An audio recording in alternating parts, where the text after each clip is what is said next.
Bonjour tout le monde, j'espère que vous allez bien. En continuité de la vidéo de la semaine dernière sur le disjoncteur alimenté par le bas, aujourd'hui nous allons voir si c'est possible d'alimenter un interrupteur différentiel par le bas et voir si sa fonction de protection contre les défauts d'isolement ou courant de fuite est bien assurée. Je tiens à préciser que certains interrupteurs différentiels s'alimentent par le bas. Dans ce cas de figure, il est précisé par une flèche le sens du courant. Dans mon cas qui est ici, l'alimentation est normalement par le haut.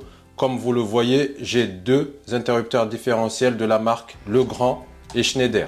Comme je l'ai dit dans la précédente vidéo, et je le redis ici, ceci n'est qu'une expérience. Je ne vous conseille pas de faire cette installation chez vous, surtout si vous résidez en France. Peut-être que dans d'autres pays, cela est autorisé. Je vous déconseille également de reproduire cette expérience chez vous. Avant de réaliser l'expérience, j'ai pris toutes les précautions de sécurité nécessaires. En premier temps, je vais commencer par le test de l'interrupteur différentiel en fonctionnement normal.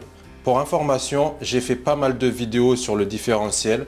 Si vous voulez en savoir plus, n'hésitez pas à aller dans la playlist qui se nomme « Tout savoir sur le disjoncteur ou interrupteur différentiel ». Une petite présentation du matériel.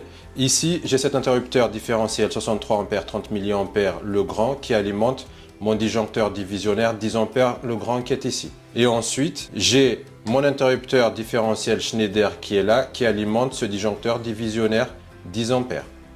Pour le test de courant de fuite, je vais le faire dans la boîte de dérivation qui est ici. Je vais commencer le test par mon interrupteur différentiel Legrand. Je mets à 1 mon disjoncteur abonné. Je mets à 1 mon interrupteur différentiel. Je mets à 1 mon disjoncteur divisionnaire. Je fais toucher mon fil phase et mon fil de terre dans la boîte de dérivation.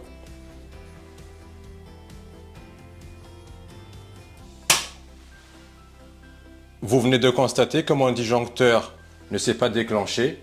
C'est mon interrupteur différentiel qui s'est déclenché.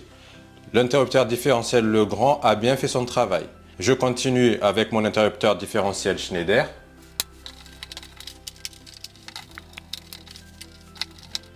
Je mets à 1 mon interrupteur différentiel.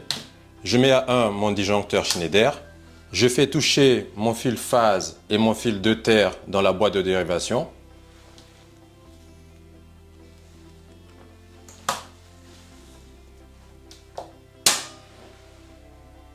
Pareil, mon interrupteur différentiel Schneider a bien fait son travail, il s'est déclenché.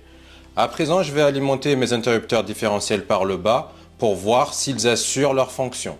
Je viens de modifier mon câblage, j'ai alimenté mon interrupteur différentiel Legrand par le bas et mon interrupteur différentiel Schneider par le bas également, c'est-à-dire à la sortie de mon interrupteur différentiel qui est ici. Petite information pour ceux qui ne savent pas, la fonction d'un différentiel est de protéger les personnes contre les éventuelles fuites de courant ou défauts d'isolement.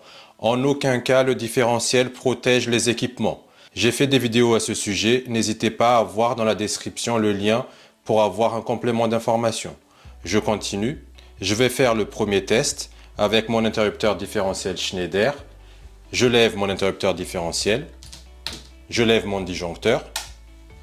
Je vais faire toucher le fil phase et le fil de terre qui est le vert jaune.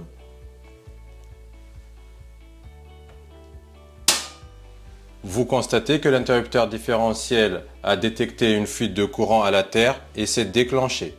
Test réussi donc pour l'interrupteur différentiel Schneider.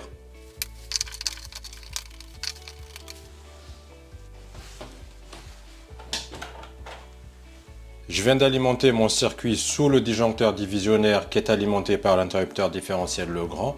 Je vais maintenant procéder à la simulation de courant de fuite. Je lève mon interrupteur différentiel.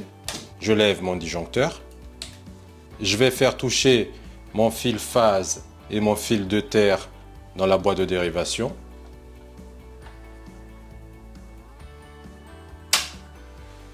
Vous venez de constater que mon interrupteur différentiel Legrand, lui aussi, s'est déclenché suite à une détection de fuite de courant. Comme je l'ai dit, c'est une expérience. N'essayez pas de faire votre installation comme ça, surtout si vous résidez en France. Cela peut être très dangereux pour les intervenants. Si vous voulez soutenir la chaîne, n'hésitez pas à cliquer sur merci en bas du titre de la vidéo. J'espère que ce petit tuto vous a plu. Je vous dis à la prochaine pour une nouvelle vidéo. Au revoir.